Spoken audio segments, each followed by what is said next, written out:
Hey guys, this is the Inspired Podcast, and it is designed to have relevant conversations centered around our everyday lives, looking through the lens of the Word of God. Today, we are diving into toxicity, mean girls, church hurt, and shame. That's a big mouthful, but tune into this episode to find out all of these things. Welcome back to Season 4, Episode 6. Yay! We're at Episode 6. We're glad that you're here. First and foremost, up front at this podcast, I want to say something about conference. We've got the Inspired Conference coming up May 6th. That's right. Not Saturday. Too far away. May May 6th. here at X Church. Yes. So What episode is this? Did you already say? Episode 6. Okay, so in episode 5, if you haven't listened to episode 5, do that. Right. And then there's like this little brief Israelite history that you gave. And when you were giving that, I thought, oh my gosh, this is the perfect commercial for my breakout. Yes. Okay, Yeah. So we're Can we tell them or no, not yet? yeah. Well, I didn't That's know. what I was like. We were gonna give like a When I little interrupted snippet. you? Yeah. Should I that's keep fine. interrupting you? Yeah, that's great. Cool. ahead, Renee. There's a little snippet of the conference that we're having workshops. They're called workshops? They're called workshops. Great. I'm leading a workshop. You're Renee. Not a breakout. Yes. Cameras. Yeah. Renee is back leading a workshop. It's true. And we're going to have workshops. Janice is spiritual rhythm. Gonna be there? Yeah, she's going to be in the panel workshop. Yeah. So we're going to have one workshop that's a panel of people talking about spiritual rhythms through the stages, Like stage, like ages? ages and stages. Awesome. Okay, so spiritual rhythms in a nutshell are the things that we do to expose ourselves to God's character and to know more deeply about God. Mhm. So things like prayer, rest, silence and solitude, simplicity. What's your breakout on workshop on? You don't even remember. No, I'm asking you to introduce it. Oh, it's study. Yeah. And I say it like that because I think if you read that there's a workshop on study, you would run in the other direction. And just know, you don't need to run in the other direction. Because it's you. Well, no, because it's like study is actually, listen, if you came up in school and it was like your least favorite thing, you're going to want to come to this workshop. And if you grew up in school and studying was your favorite thing, guess what? You're still going to want to come to this workshop. Yeah. So this is a workshop for all those on the learning spectrums and whether study is a great word or study's a boring, exhausting, and tiresome word. It's really important, though. Study? Yes. Right. Well, when you put like that weight on it, people are like, ugh, now I feel like I should go. I'm saying No. A person can like want me to come. would say, I want to be there. Yeah, Yeah. you love study. I do love study. And I'm saying, even if you don't love study, Mm-hmm. study is the place to be. Yeah. Say it, Renee. See, I get this opportunity to be on the podcast and like create like this theme song for my workshop. I hope you give everyone else the same opportunity. Is that your theme song? No, I just came up with that. I'll come up with a better I one. need a jingle. Yeah. All right. Yes. But when you say jingle, I think of Full House and like Uncle Jesse. Everywhere you look, Everywhere. Oh, no. See? you're a part. Now you're into 90s theme songs, and we could have a whole podcast episode Yes, we could. on 90s theme songs. Speaking of 90s shows, Okay. did I tell you that my middle son is watching Family Matters right now? With Urkel? Hey, with Urkel.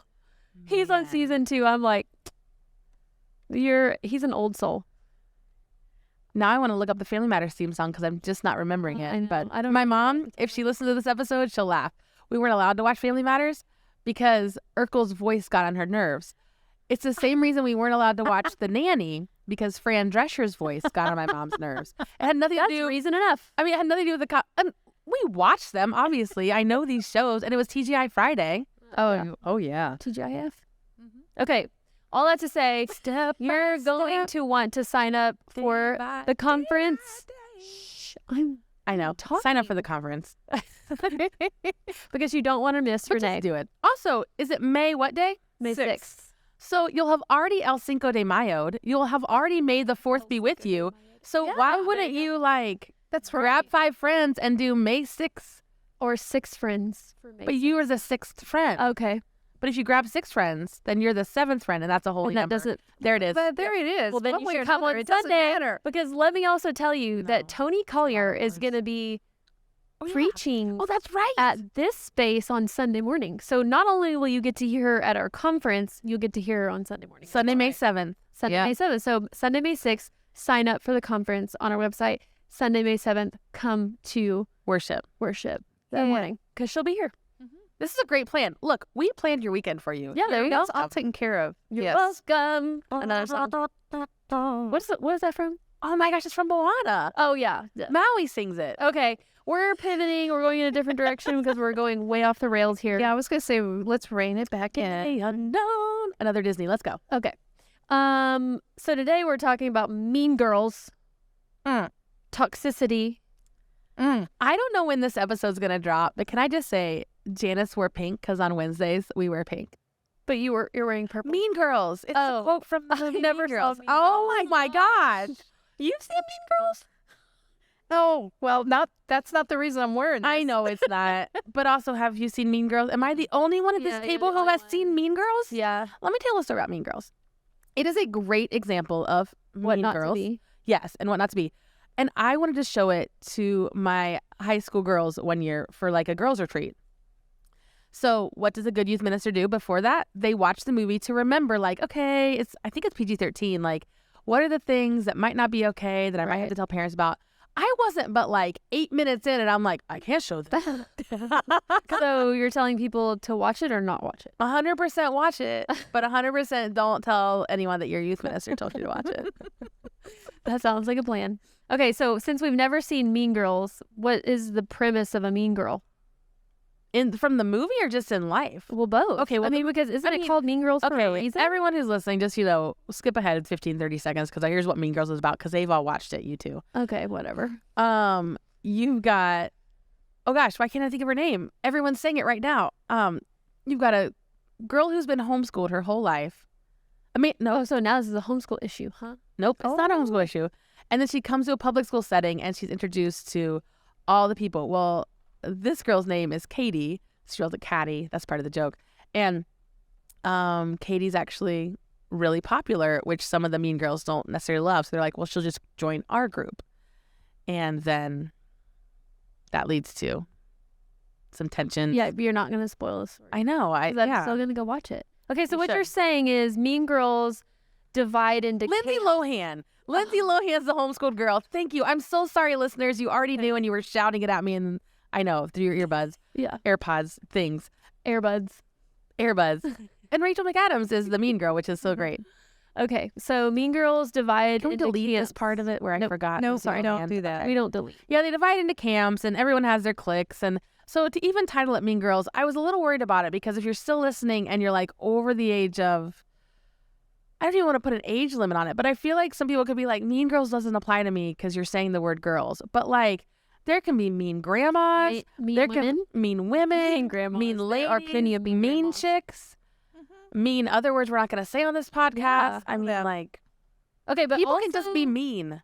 They are. Yes. So also falling into this episode, we're going to be grouping in several other topics that kind of like encapsulate it. Like a sandwich. Mean Girls, Yes, like a layered sandwich. Toxicity. Ugh. We're going to be talking about shame. Ugh. Like, because someone asked, this is a great question, is shame different depending on your culture? Like different cultures. And then we're also going to be talking about emotions and church hurt. It's just a church hurt. Church hurt. Oh boy. Just a few things. Just a few things in this All sandwich. in 45 minutes. Let's go. All All right. Where do you want to start? Mean Girls. Basically, unhealthy friendships or friendships that are toxic or Yeah. people we need in our lives. Yeah. Let's define it like that, which I never did. Sorry. I gave the, Can we just say don't be a mean girl and move on? yep. Do we know if we're being a mean girl? Well, how do we know if we're being a mean girl? I would say you're either the mean girl or someone's being mean to you in a relationship where there's just like unhealth. And then, so the question really is, how do you identify the unhealth, right? Yeah. Right. And you have to also identify it's like how a lot of times what you have is someone they've been friends for a while, and then you realize, oh my gosh, she is just really, she's always criticizing me or tearing me down or making snide comments behind my back. I think two things. You need to say, okay, how did I get in this relationship in the first place? Okay. And also, is this really doing me any good? Do I want to continue in it? Do I really want to continue it? Because sometimes we get into relationships with people because of our brokenness and the stuff that we're dealing with. Yep. I don't love resting solely in feelings. So I'm going to say this and then we need to like take it apart. But if you leave interactions with a person feeling small, lesser, if you enter times with these people feeling anxious, nervous, prepping what you might already say or how you'll sort of respond to what you inevitably know is coming. If there's a lot of work on the bookend part of like a relationship, you're probably dealing with someone who might not be overtly mean, but they're probably not a good person for you to be around. Yeah. Or at least they have unvoiced expectations that you're trying to work around. I mean, like, that's like stepping on eggshells. Well, do they have unvoiced expectations, or are you trying to live into someone you're actually not? Right. Yeah. So that you can be around them. So you're actually I did this in high school. expectations on yourself. Exhausting. I mean, sometimes we get into it because we want to be needed.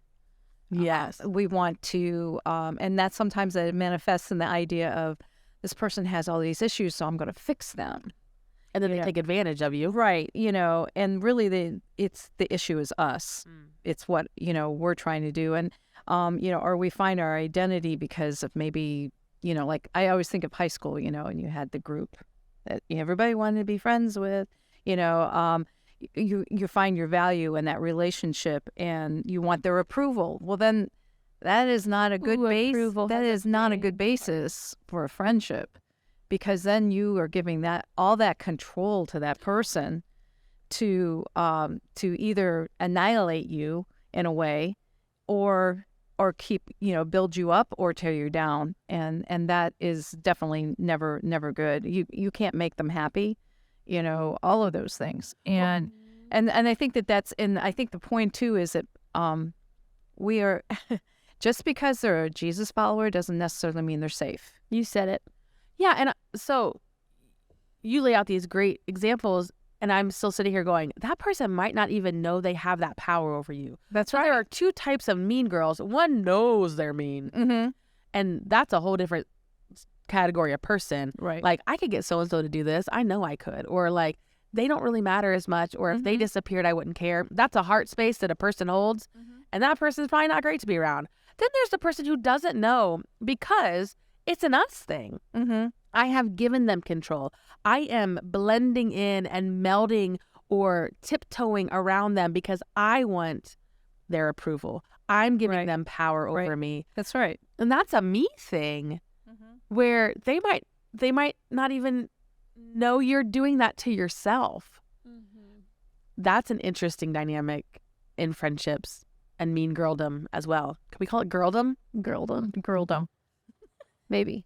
So essentially, this is an episode where we're going to ask you to analyze the people you have in your life and maybe talk through who gets in, who you let in, and who you might intentionally keep at a distance when it comes to sharing about yourself and revealing part of your world, because there's a trust issue in play. I think the three of us would vote you need at least 2 or 3, maybe a few more, who you let in and who are trustworthy. And everyone else might be on the question block. They're in the bleachers. Is that okay to say? Yeah. Yes. I just want to know from your guys' experience, because like I really want to dive into more of this, like it's an us problem. It's a me problem.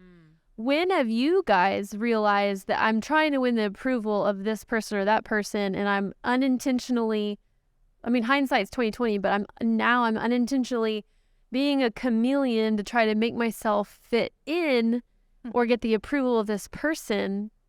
How do we identify that in ourselves? For me, 2 things happen. One, it's the prep work I put in. So if I'm preparing for interactions, and I've learned to sort of recognize that I'm doing that. And I'm not talking about like a staff meeting or, something like A meeting with your boss. a meeting. Yeah. But I'm like, okay, I'm getting ready to just go hang at a friend's house, or I'm getting ready to meet up with a group of friends out for dinner. If I'm already trying to think through, where am I going to sit so that I'm either near or far from someone?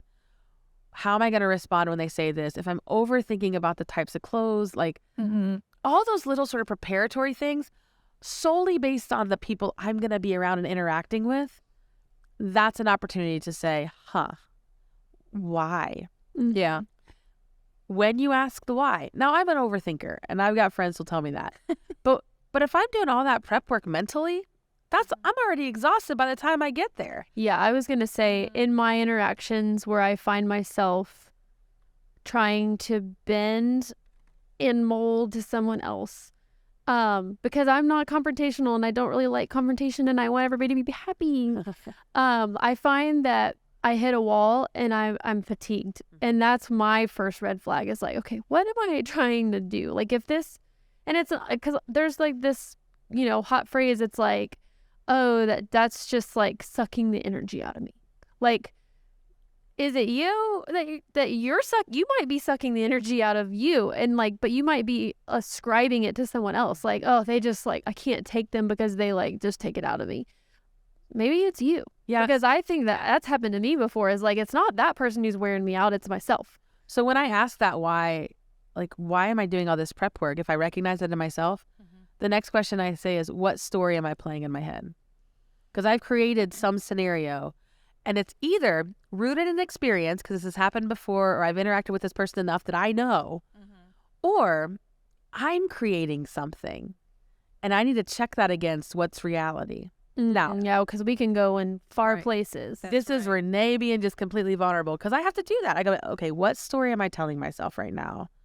And is there truth to it? And if there's truth to it, again, maybe that's a tension that's getting exposed that you might need to just have an open conversation with a friend about. Yeah.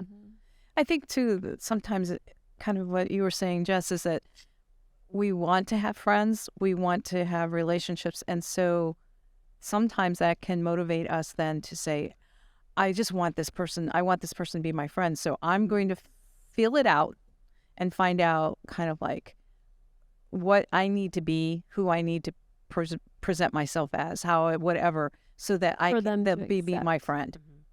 And again, that's then internally what's going on with us. And that can last for a certain length of time, but it's eventually you're going to hit a spot where you're just going to feel like I'm not myself anymore. I put a mask on, like you use the term chameleon, and I'm just, morphing from one thing to another. And I think too, sometimes too, you get to a place maybe in your life where it becomes less of a problem, where you just say, this is me.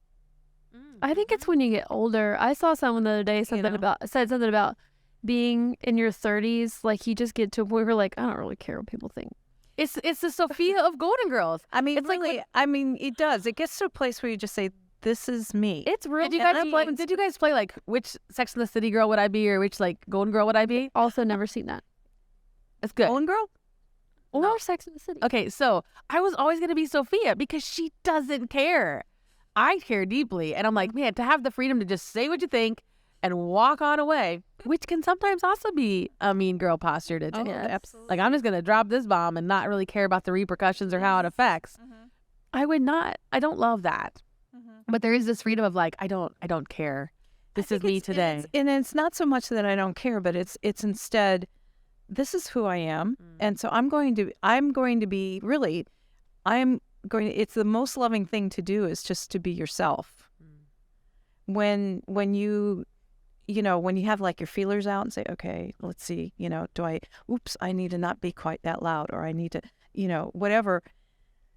That's, not necessarily good unless you can, yes, you need to sense a situation. You need to, kind of see where they're coming from and be respectful and all that. But on the other hand, as a friendship goes on, you spend more time together, you need to be genuinely you. Yeah. You really, really do, because that's maybe what they're looking for. Right. And when you are that way, then that helps them reciprocate and maybe be more genuine to themselves. Yeah. Have you ever thought of this mind-blowing augmented reality of like, you're being fake, so it forces them to be more fake, and then you become more fake, and then they become more fake, and before too long, you're both not yourself. An easy checkpoint is this person life-giving? Or is this person life-draining? Yeah. And I know those two phrases have some roots in some parachurch organizations, but I think it's still a great question. will this interaction, will this meal, will this hangout, will this night out be life-giving or life-draining? If you're like me, you're going to take that next step and say, why? But it's okay to ask. And it's okay into adulthood. And this is where it gets tricky. Seeking relationships that are life-giving. Yeah. Yeah. I feel like you become a little bit more in tune with who you are, and you become a little bit smarter in like what You're looking for? Yeah, and being able to make those decisions without the burden of like excluding or saying no to other people. Because I feel like I'm thinking of Jude in middle school. It's like he's just trying to find his place right now. And it's easy for me to say, just be yourself. Like, because if I had someone in junior high that was just saying like, be yourself, I would be like, but I don't know what version of myself that I really am. So I think that the older we get and the more mature we get and the more life experiences we have and the more things that we go through, we realize what our true self is. Yeah. Which helps us to say and to be able to plan in the future the way to have life-giving, flourishing relationships, and the ones just to say, nah, I'm out. It's interesting you open it up to you can widen the circle with more ease, because I'll use our friendship as an example. I walk right into your house. I don't knock. I'm coming over, right? And if anyone else is there, that never gives me angst. I'm like, oh, they're also there. Okay. Because it doesn't like shake the security of our friendship. Great. More people are invited into the castle's home, right? Like all the good things. And that's where, for me, I know, oh, this is a good God-centric, life-giving relationship, because I don't have insecurities when I walk in. I know those people are well cared for because I know my friends and they care for people well. Great. The house is more open, Yeah. I think you have to have realistic expectations of different people. Yes. I mean, I'm just been sitting here and thinking about friends that I've had through the years, ones that I still have and things like that. And there are many that I can look at that as time has gone on, that friendship has changed. And there are some that I still have very, very close associations and close friendships with. I have expectations of that are different than maybe other people that occasionally go out to dinner with, because we enjoy each other's company. But I'm not going to interact with them the same way I will maybe, like we've talked about before many times about our Square Squad, but those people that we've let in close. And so my expectation of that friendship and that relationship and that interaction is far different. Yeah, that's good than the other. Aware of. Right, because if you go in saying, well, I can relate to everybody the same, and it's not going to work, and you are going to get hurt. You're going to be disappointed in everyone because maybe they just can't do that. And that's what I feel like comes better with age. Is like, because I'm thinking again of my 12-year-old son. He can't discern. Right. Like it's hard. I mean, you have to have some maturity to you to be able to discern or know and I guess we learned that at a young age too. Like, we're not just going to walk around and have this conversation about these deep things that we're a little bit ashamed about to like everybody. Like, we reserve those for like our parents or whatever, like when we're a kid. But I think that there's this natural progression of relation that has to come as you mature. And that's when it becomes like, okay, do I talk to my parents about this, or do I talk to my best friend about this? And sometimes we feel more comfortable talking to our best friend when really they might not be the best advice. And that doesn't make them a mean girl. I think that's important distinction too. Just because we don't get along with everyone or everyone's not our most intimate best friend forever doesn't mean they're toxic, and it doesn't mean they can't be that for somebody else. Yeah. Right. So how we talk about others around others informs those others how we talk about them. Yeah. Oh yeah. Does that make Absolutely. sense? Yes. Yeah. I mean, if you're the one that goes to say, oh my gosh, I had lunch with so and so the other day, you would not believe this. All you're doing is now teaching that friend that's like, oh, you're not a safe person for this. yeah, you're not a safe person, because if she talks about that, then what am I? I'm not going to tell a word, because then she's going to go off and if you have a friend, or you're in, like a relationship where you have a group of friends and you've got somebody like that, that to me is like the mean girl thing. and that is not something you want to stick with. Right. And so I mean, you can try confronting the person in a loving way and just saying, hey, and doing all those things that, we all know that we're supposed to do in communicating, with someone and confronting them in a loving way. But, hopefully you win, like it says, you go and confront and maybe you win your sister, but on the other hand, you may not. And then you have a decision. Like, how much contact am I going to have with this person? Yeah. So let's not overuse the phrase mean girls. And in the same vein, let's not overuse the word toxicity. Right. There are please. toxic people, or God would probably rather me put person first. So there are people who make toxic decisions, right, and live in ways that infect our lives in life-draining ways. And then there are just people we don't get along with, and we just don't need to be around, or we just, they're just not our type of comedian or our type of humor, or you just don't click with them, and we that's don't okay. live life the same way. Right. Doesn't mean they love Jesus less. It's just the way that we live it out doesn't jive. Yeah. And that's okay. So there was another topic that was written in about culture and shame, and how is shame different in different cultures? I don't know. I mean, I guess the first thing that comes to my mind is there are some like shame-based cultures where it's like family honor, right, things like that. I mean, that's the only thing that comes to mind. So yes, there would be some differences, and Shame's rooted in expectation. But yeah, but I think shame is in some ways is the same. I just love there's a book that Christine Kane wrote called Unashamed that is really good. And one of the things that she says in there is that guilt is about my do, shame is about my who. It's like it's who I am rather than what I've done. And I think then that's pretty universal.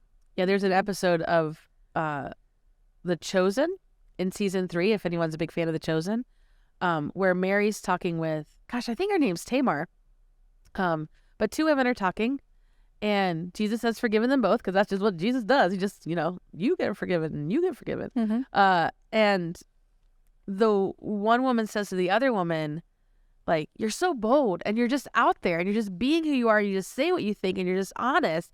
And sometimes that's, kind of off-putting. And the other woman says, you can be that way too. He's forgiven you too. It's you're the one who hasn't let it go. And so to the Christine Kane point, who do you believe your Savior to be? Has he saved you, forgiven you, and freed you from what you still are trying to carry? Right. And live into and be. You don't have to do that. No. So does it vary from culture to culture? Sure, the doings vary from culture to culture. Who we are expected, again, I think it goes back to a rooting and expectation to be, differs maybe from culture to culture. But how shame plays out, it's the same. It's probably very similar. I would think it would be very similar. I should do this. I should be this. Should you? I don't know. I think some of that can be rewritten. Again, it sounds like an easy answer, but it's not always that easy. Knowing the heart of God, because we had a little bit of this conversation last episode about family first, because I know that in some cultures family is very important, and even in American culture it's this, it can be the same thing, like your parents might expect you to marry a certain person, or your parents may expect you to attend a certain school or to make certain grades or vote a certain way. And or drive Ford versus Chevy. I mean, it's real. But I do think that there are some things that dependent on culture that make us feel shame, when we don't go the culture's way. Jesus has a lot of things to say about that. That's right. Yeah, I was thinking about the scripture in Mark where it talks about the woman that had the issue of blood that had been bleeding for 12 years. And in her culture, she was considered unclean. And so she was really ostracized by her culture. And so there was all that shame, yet, you think about 12 years. I mean, that's a chunk of life. I remember when I first got my period, I was like, this happens every month for the rest of my life? And she did that for 12 years. And so, she was ostracized from her family, from her culture, from her community. She couldn't touch anyone. If anyone touched anything she touched, they were unclean. So, it was like a domino effect. It was just awful. And yet, she heard about Jesus. And we don't know this, but in my mind, I think she had been watching and it's like, I'm going to take a chance. Mm-hmm. And it talks about how she presses through the crowd and all she did was just touch, probably one of the tassels at the bottom of his garment. And that's where Jesus stops and he goes, Who touched me? Who touched me? And of course they're like, it's like, dude, there's this huge crowd around you. They're all touching you. Yeah. But he knew. And I love that what he does is he turns to her and he calls her daughter. Yeah. I mean, this woman who had been living in shame for 12 years, and he looked at her and he called her daughter. Yeah, because all she knew is people not wanting to identify with her. Right. And he identified her in the most intimate way. Right. And to me, it's like, it wasn't just the physical healing, but what that did for her and set her free from all that shame. Yeah. It was whole. Yeah. I mean, there was a healing that made her whole. Of everything. Yeah. And so, but that's a different cultural thing. We would not look at a woman who's struggling with that kind of thing today and shame her. Yeah. But there was shame in that culture. So yes, there were different times, even, different times in history. Those things are different. But I agree with you. The core of what shame is, it's the same. Yeah. Because it's human. Yeah. There's a beautiful song from Maverick City Music called Jubilee. Mm-hmm. And there's a line in the chorus that says, his garment made me clean. And when you listen, there's a woman that sings it on the album, and you listen to her sing it, and it just hangs in the air. His garment made me clean. And you think about that. Mm-hmm. Like, just the clothes he was wearing have the power. Yeah. Mm-hmm. It's very moving. Mm-hmm. That song, if you're a listener of worship songs, that one is a highly recommended song for me. Jubilee. Yeah. Okay, so we're going to kind of offshoot toxicity. Great. But it links. Can I link it? Yeah. Because toxicity. Oh, go ahead. You say Girl, it. you do it. Well, toxicity is an overused word, but it bleeds into church hurt. Yep. Is that where you're going? Yep. Yeah. And I think both are also rooted in expectation. So the phrase church hurt gets oversaid and overused and overapplied, but it's rooted in expectation, just like when we have interactions with people we don't like or disagree with, just like shame, expectation rooted. And sometimes, nope, I'll just say sometimes. I was going to say maybe more times than not, but let's just stick with sometimes. That's one of those, look at it. Is it them or is it me? Yeah. And there's probably just as much it's me as it is them. Yeah. And by them, I mean the church that you claim hurt you. Mm-hmm. Yeah. You want to unpack it? Yeah. Because it's deep. You've had church hurt. I've had some church hurt. Oh, I know you have. Same here. Yeah. It's interesting. You don't want to separate Jesus from the church because that can't happen. That can't happen. That's not what it is. The church is made up of humans, blah, blah, blah. We know this. And humans hurt people, and hurt people, blah, blah, blah, blah, blah. The question is, I don't know. I think the question is always a self-reflective one. What is my heart, and what is my stance, and what is my understanding? This is where you should come to the study workshop of the purpose of the church. Do I need the church to know Jesus? Do I need to be a part of a community to know Jesus?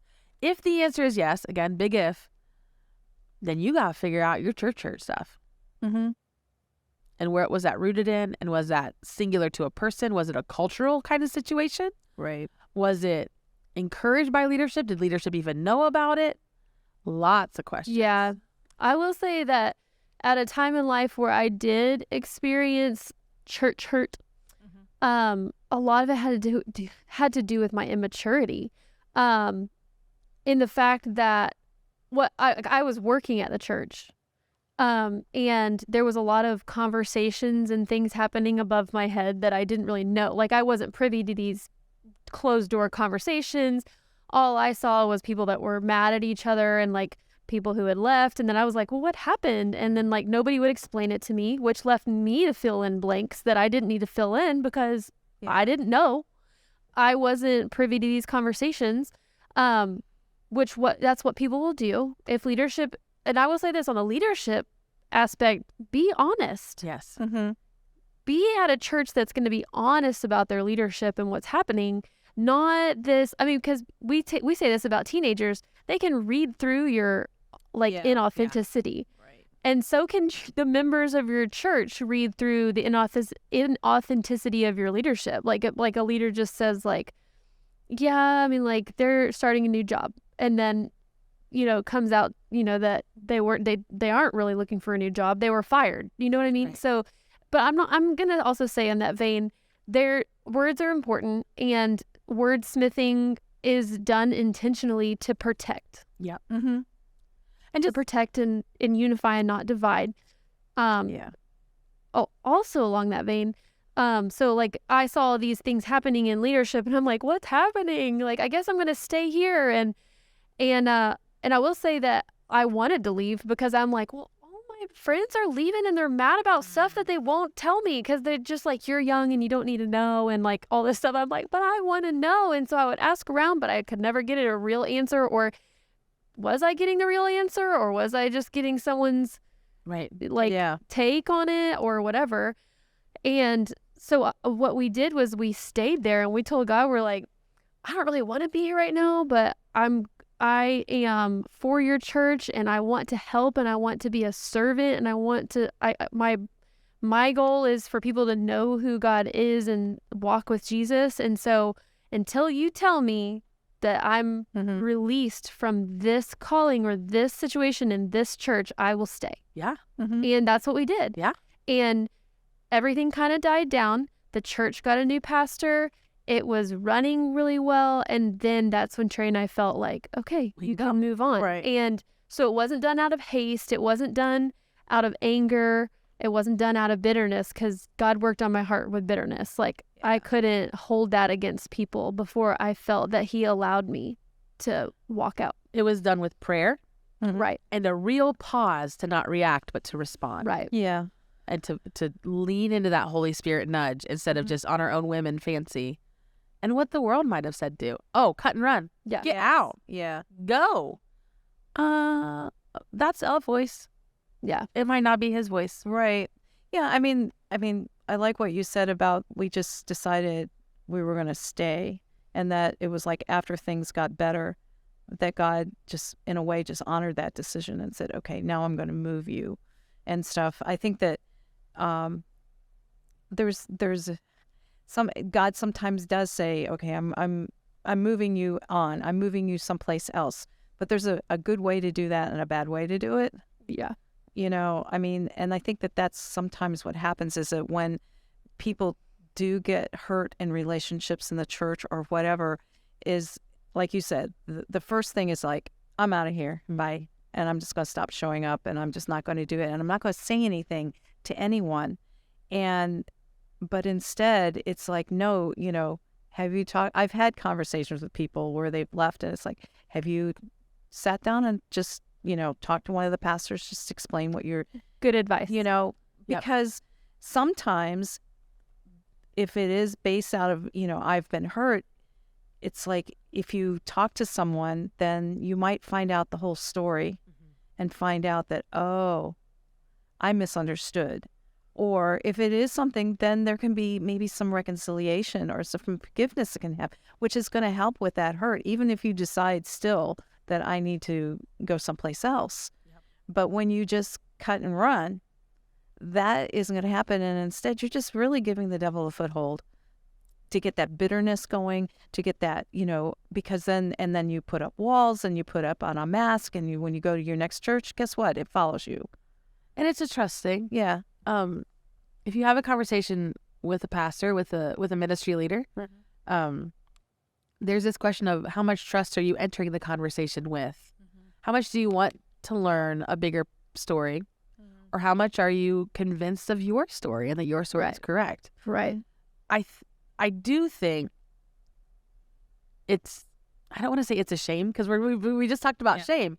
But what I didn't realize when I started working in full-time vocational ministry, or even prior to that when I was stepping into some lay leadership positions, that there really is a kind of behind the curtains world of the church where ministry leaders, pastors know more of stories than they share, because it would be either hurtful to someone to share, dishonoring to someone to share.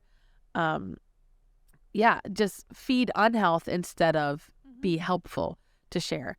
And so you learn these pieces and you learn why some decisions were made, and you learn sort of a little bit more of what's going on contextually. If you're not in those conversations and on that side of the curtain, if we can use the curtain analogy, and you start to question them, you got to gauge your trust level. Do I know this person? Do I know this leader? Do I know this pastor? Do I know their heart? Are the words that they're saying, do I see them live those out consistently? Right? Questions you could ask of anyone, but in a church setting, it's elevated because they're a reflection of Christ every week in some form or fashion. Right. They are the shepherd for who is supposed to model what it means to be a shepherd to others. Well, I love that both of you were talking about talking to someone, because all too often I hear people saying, oh, God's moving us along. God's like, I totally understand that. I mean, like, because we have been part of that story. Like, yeah, we're moving to Ohio. Like, that's where we feel like God's leading. And we could honestly and inwardly say it's not because of a problem here, because we've had to work through all that. So we're able to pick up and move and not have the second story. Because what I see happen is, nope, we're just moving in a different direction. And then when you leave, you're telling everybody else a different story. That's right. That is hurtful, I want to say, from a perspective of being a person that stays. I'm not even just saying church leadership. I'm saying as a person who stays. Yeah. Because, and how does that help anybody grow? That's my question. Yeah. Is if you don't have a conversation with a leader about, here's some of my things, like, and going into that conversation with a heart of wanting to understand. Well, yeah, because it's no different than when how you talk about others to others. Right. Those others will learn from, right? How you talk about a church to others impacts those others, impacts the church, and continues to feed something in your heart. Right. Yes. And so one of the best phrases that I've learned over the years is when you're sitting down in a conversation. I use this in meetings too, ministry meetings, where there could be some tense or just messy conversations. One of the things I say to make sure all words have been said is all hearts clear.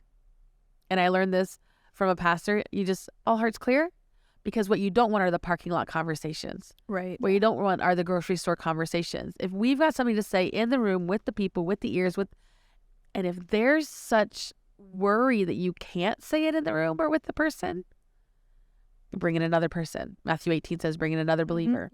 Have a community with you. Which also alludes to the fact that there's something else playing in the leadership. Going on. That's right. Because if someone doesn't feel comfortable in saying words, then there might be some preconceived notions of pride or narcissism or something that is alienating someone from saying something, and that's not healthy either. Humble hearts coming to an honest conversation space to ask some God-honoring questions that I think should always reveal the truth. Right. Yeah. I think, Renee, one of the things you said was really good in talking about expectations. I think many times that church hurt is rooted in expectations, whether it's in us or in the church itself. Sure. Because it can be, say a church that has a pretty legalistic stand on a lot of things, and you transgress one of those, you can get really hurt because you're going to feel all this judgment and you're going to feel that. And then on the other hand, I remember this as a very new Christian, of being in a church and looking at that pastor and just thinking, oh my gosh, he's like next to Jesus, and the first time that something happened that didn't line up with that, I didn't know what to do. Yeah. Because in my mind, he knows so much more than I do, and he's, he preaches and he does all this, and it was like I had a very good mentor at that time, and she just said, he's just as human as you are. Yeah. It's a hard thing to and that realize. was, and I mean, that was like, how, when you're growing up, you realize you hear young adults say, I did adulting today. That was, to me, that was like Christian adulting. Yeah. To realize that, we're in a church, and whether it's leadership or anyone, we're all imperfect and we all have our stuff. And sometimes those broken pieces rub up against each other. Yeah. And those things happen. But I think the important thing is, what's your next step after that? Sure.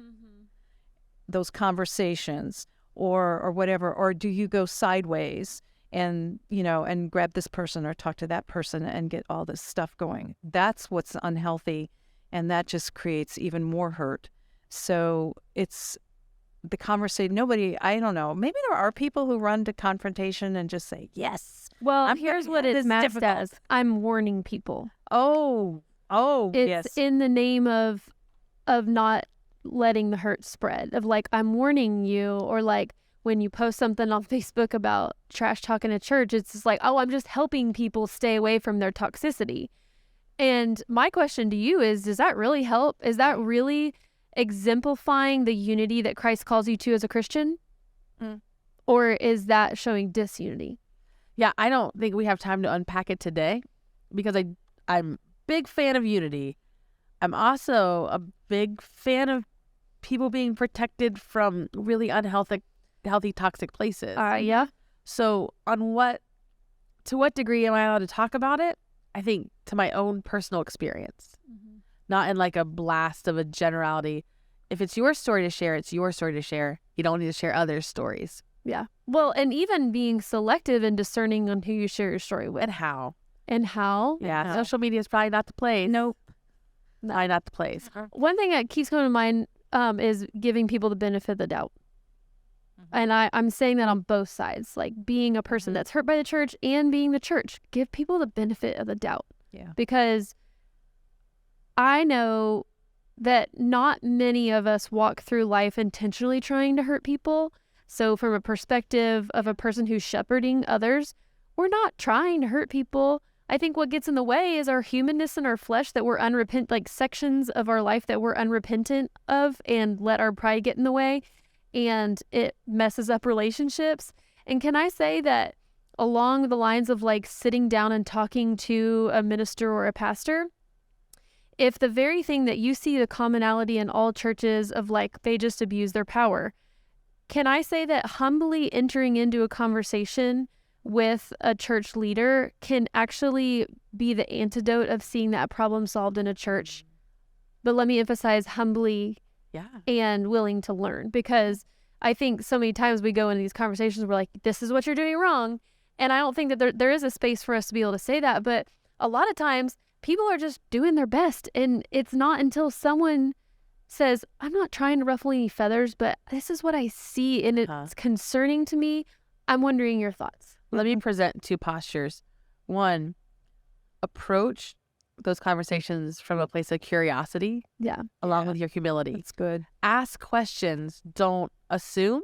Yes. And don't immediately, what's the word? Where I'm not blaming, but I'm accusing. Thank you. I knew it was an A word. Don't assume, don't accuse, ask. Start from a place of, I have some questions. Can you explain to me this? Why did this happen like this? Here's how I saw this go down. Did you see or feel or experience the same thing? Yeah. So no assumptions, no accusations, just ask. So a place of posture, or the posture of curiosity, is important. The other thing is, if you find in yourself or the person you're talking with the phrase, but I was just, that's a defensive posture. Be on the lookout for that from yourself or others. If in an explanation or an answer you're saying, but I was just trying to, but I was just being, but I just did that because, but I was just, okay, you were. Now let's step back. Let's do that pause thing and say, should I have? Is that the kingdom approach? Is that how it was received? Because how it was received might not have been the intention of your heart to deliver it. And that plays out in church world, mean girls, toxic relationships, all those spaces. Yeah. Approaching people with a place or with a heart of curiosity and humility, and then be on the lookout for but I was just. Yeah, I think praying for discernment is really important. Yes. Because otherwise, otherwise you can, you were talking about, yes, there are environments and there are churches where, things are not done in a Christ-honoring way. But you need to pray for discernment and not just jump to conclusions. I love just the whole concept of rather than accusing, but coming in with an open heart and an open mind. I really want to understand. And then from there, you decide what you're going to do. And you may find out that I just totally misread this and I'm so sorry.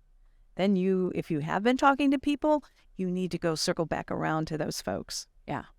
I think it's always, if you have someone who comes to you and says, oh my gosh, I can't believe that this happened or that happened or whatever. And then the big thing I do is say, who have you talked to? Have you talked to, this leadership person? Have you talked to them? You need to talk to them.